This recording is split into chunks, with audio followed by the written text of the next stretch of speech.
Hello and welcome back to the David67 Celtic News YouTube channel.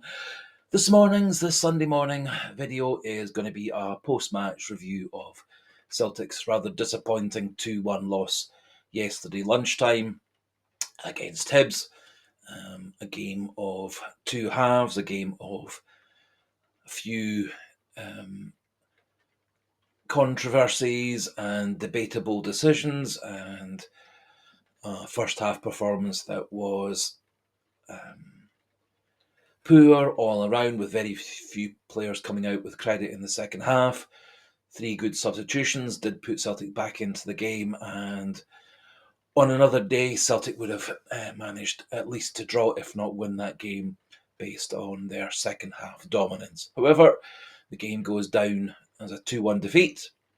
I think this will give the players just that wee bit of a kick up the backside, and as I said in the title of the video, I think there was a degree of hangover from the Bayern Munich match. But I think this result will, as I say, give Celtic that bit of a push to power through to the treble. And the other good news was, a couple of hours later, our rivals from across the city had and apparently the worst ever performance for Rangers under Philippe Clement, and they remain 13 points behind us. In today's video, we're going to have a wee look at the goals, the big incidents, the stats, and my own player ratings. Celtic got off to a pretty much awful start. Austin Trusty got drawn up to the halfway line. What usually is supposed to happen is McGregor, McCowan and Taylor are supposed to file back and fill in that space. And unfortunately, Taylor and McGregor didn't track the run of Campbell. Carter Vickers looked like he was in two minds as to whether he should leave his player, Boyle, and to Johnson, who was coming across from the right fullback position, or whether he should stick with Boyle, and that made a bigger and bigger gap for Campbell to run into. And Campbell did finish the ball exceedingly well, right across Kasper Schmeichel into the far corner, giving Schmeichel no chance at all. So we were 1-0 down after 2 minutes. Celtic, to be fair, did get back into the game. Alistair Johnson went very close from a very clever chipped pass from Luke McCowan. Good save by the Hibs goalkeeper.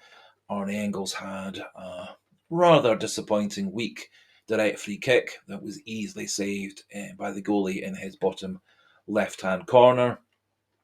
And it did look like Celtic were going to be going into half-time 1-0 down, and I think had we gone into half-time 1-0 down, I think that Celtic would have really been massive favourites to come out in the second half, play much better and win the game. However, bit of sloppy defending, with 3 players leaving Josh Campbell completely alone. Ida and Taylor probably the biggest culprits, which then meant Austin Trusty had 3 players to mark.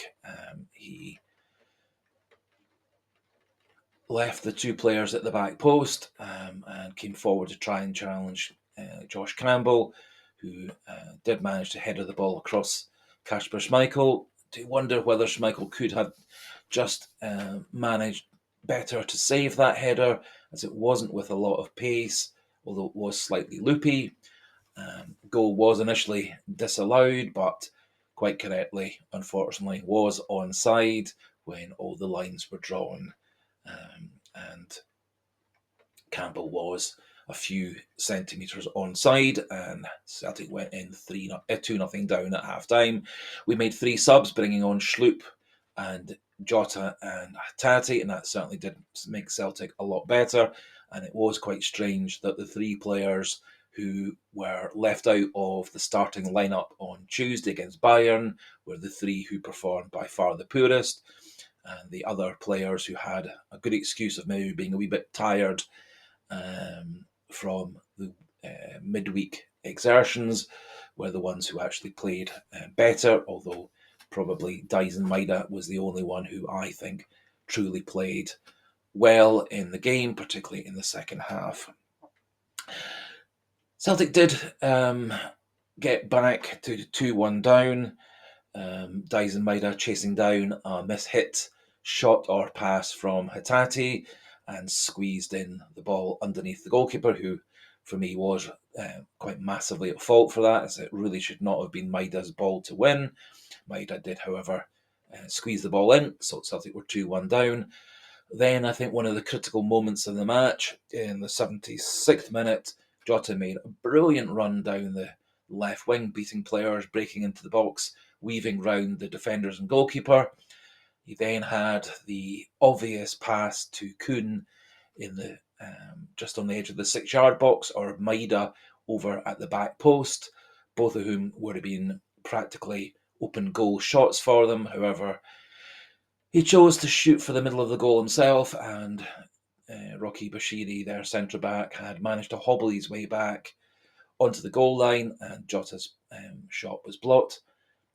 I think if Jota hadn't been quite so greedy, that was a tap-in open goal for Kuhn or for Maida that almost certainly would have got us back to 2-2, whereas I could not see any reason that goal was ever going to be disallowed. And talking of disallowed goals, probably the biggest controversial moment of the match, 83rd minute, Arne Engels slightly overhitting his pass to the overlapping Alistair Johnston, who managed to hook the ball back in from the byline, and Dyson Maida beat the goalie and the defender to the ball and smartly smashed it in for what we all thought was a 2-2, because both the referee and the assistant referee, who was bang level with the play, had thought that the ball had been in play and had not gone out for a by kick. However, VAR, using a camera shooting from down and behind at the 18-yard line, was able to, in effect, draw a straight line to know whether that ball, even though it was shooting through Alistair Johnston's back and leg and boot, and those things were obstructing the view of the ball as to whether it was or wasn't over the line. There are no cameras in Scotland for VAR that shoot along the byline, shoot along the goal line, and so there's never a square camera like there is in virtually every other sport where line decisions are essential. And instead, in Scotland, we have cameras shooting from the stands, from a higher lying angle, and shooting from behind, and so it's impossible to draw a straight line for line decisions, such as was the ball over the goal line for a goal, or was the ball out of play or not. However, the VAR officials decided that they had conclusive evidence that the ball was definitely out of play, and so overruled the assistant referee, who was the one and only person, apart from Alistair Johnson, who had an ability to know whether the ball was or wasn't out of play. Slightly disappointingly, despite the fact that did leave Celtic another 7 minutes of normal time and 8 minutes of added time, we never really got into the Hibs final zone or goal mouth with any real great intent. We never really put Hibs under any much pressure in that last 15 minutes of the game when we add on the added time, and disappointingly we'll lose 2-1, but as I said, it does keep us 13 points clear with 11 games to go, with our big rivals losing abjectly to St Mirren 2-0. And it was kind of a reverse of our performance against Bayern Munich, where we were the ones defending bravely, we were the ones playing 100% for each of our teammates.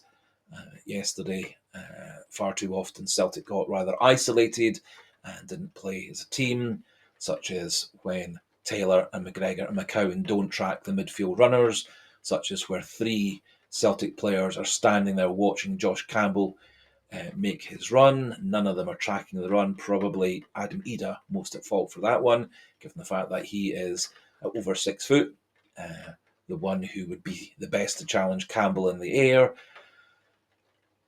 And there were numerous other examples of Celtic not really being on the same page as their teammates, overhit passes, underhit passes, runs being made and not used.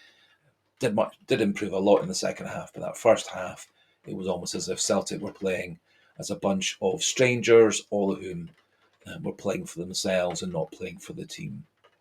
However, I do think this is going to be a second one-off this season.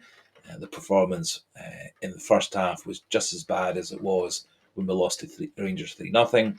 The second half did improve things quite considerably, and I'm sure the second half performance will be the way that we play in the rest of the league matches and the remaining cup matches to get us to the treble this season. Coming back to the stats, Celtic had 75% possession, Hibs 25, Celtic 14 shots and Hibs 8. Celtic had 4 shots on goal and Hibs also 4 shots on goal, so there we have Hibs 1 and 2 shots that they had were on goal, Celtic 1 and 3.5. 6 off targets by Celtic, so almost half of Celtic's 14 shots were off target, with also 4 blocked. Celtic had 36 touches in the box to just 16 by Hibs, but again, Hibs got off 8 shots in those 16 touches in the box. We got just off 14 for those 36. Corners were 10-5 for Celtic, and saves were 2-2 between the two goalkeepers. Moving on to the player ratings, not many players really come out, in my view, as having had a good match. Kasper Schmeichel, I've given a 7, made a couple of nice saves, did make a good save in the second half to keep Celtic in the game at just 2-0 down. His distribution, as always, was good. Do think he probably could have done a wee bit better for the Campbell header across the goal. Don't think there was enough force or redirection to beat him, but the ball did loop in at the back post. Given Alistair Johnston 7 as well, he had several nice passes, defended well. He had a good chance, well saved in the first half. And of course, he did make that cross for Maeda in the 83rd minute, which should really have been the cross, the assist that got us the equaliser. Carter Vickers, I've given a 6. I thought he looked rather tired and slow yesterday. He seemed to struggle with Boyle's pace in particular. And he and Trusty didn't seem to have the same partnership. Bowie, the Hibs centre forward, kept Trusty very busy for a lot of the game. It did appear that Celtic were man marking Bowie and Boyle, and quite a number of times Boyle used his pace to get past Carter Vickers. So 6 for him, 6.5 for Austin Trusty. Was drawn out of position for the first goal, but his teammates are supposed to file in and cover for him, but they didn't. And the 3 central Celtic defenders let Campbell go, which meant Trusty then was at a big disadvantage trying to beat Campbell in the air. So 6.5 for Austin Trusty. Given Greg Taylor 4, I thought he was awful in defence, almost non-existent in the middle third and the final third, and Celtic played so much better in the second half once Taylor went off. Hibs very much not really making much progress down our left, their right, and Sloop controlled things and used his pace and strength to get forward much, much better than Taylor had done. And so 4 for Taylor, 6 for Callum McGregor, 6 for Arnie Engels, and 5.5 for Luke McCowan. I think of the 3 players taken off at half time, Luke McCowan had the best game. He did make a couple of nice passes. However, he really wasn't, for me, contributing enough in the first half. Neither were McGregor or Engels. And somehow or other, we got completely outrun, outmuscled, outthought, outplayed in midfield. And those 3 didn't really contribute terribly much in the first half. Second half, McGregor and Engels did get a bit more involved. Our passing from McGregor and Engels still not good enough. Neither did either of them really look like an attacking threat for scoring a goal, getting into the box as an additional midfielder. So 6 is for them. 6.5 for Nicholas Kuhn. Did show flashes of brilliance a couple of times. I was just crying out for him to shoot when he did have an opening. Not really his best game. Didn't really beat the Hibs left back on the inside or the outside enough, didn't really create enough chances. Did get himself in the box, as I said, for what should have been a tap-in had Jota not been so greedy. So 6.5 for him, 4 for Adam Ida. Thought he was absolutely awful.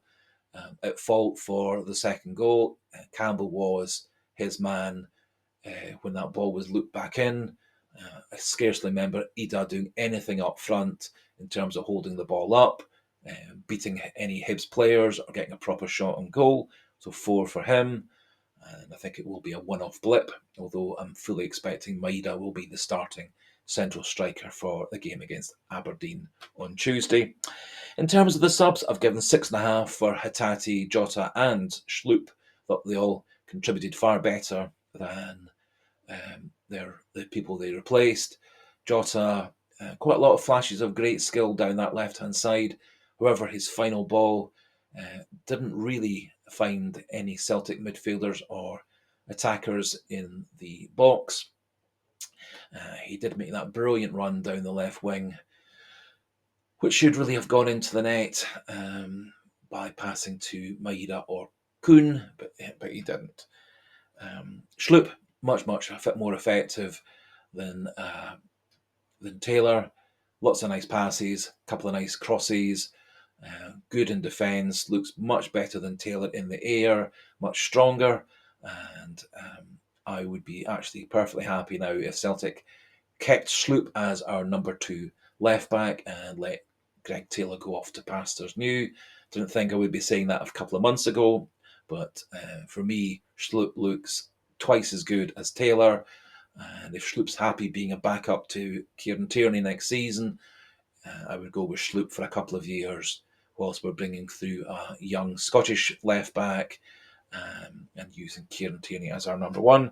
Hatate did have, one way or another, the pass that led to Maeda's goal. Did make quite a number of good passes. There was once I was crying out for him to take a shot, as he did seem to have good gap to shoot on goal, but again tried to have a pinpoint pass into the box when a shot on goal could easily have gone in or at least been deflected or rebounded for us to score the follow-up. And coming back to my man of the match, 7.5 out of 10 for Dyson Maeda. Not so great in the first half, but in the second half, when playing through the middle, was by far Celtic's best player. Lots of energy, lots of pace. Scored a goal, should have been allowed to score a second goal. It was not for VAR interceding where it shouldn't have done. And he looked much more dangerous than Ida had done in the first half. As I said, on Tuesday against Aberdeen in our next game, I'll be looking for Jota and Kuhn and Maeda to be our front 3, with Maeda going through the middle. And starting on Tuesday also with Hatate, Engels and McGregor, and starting with Schlupp at left back and keeping the other back 4 players as it was, with Schmeichel again in goals. That finishes things off for today. We'd be delighted to see what you feel yourself regarding Celtic's performance, what your own match ratings, who you thought was the best player, the worst players for Celtic yesterday, and do feel free to pop those thoughts into the comment section. If you are new to the channel, not yet subscribed, please do click that subscriber button. We're hovering just under my next target of 1,200 subscribers. It'd be so lovely to get a couple more subscribers today or tomorrow just to push me over that target as we end the month of February. Always a miserable month for me for a variety of reasons. And if you do like the video, do you like the channel, please do click that like button. That finishes things off for today. We'll be doing some form of video tomorrow, Monday, and a preview of the Celtic Aberdeen match on Tuesday morning. And so until those next videos, goodbye and hail, hail.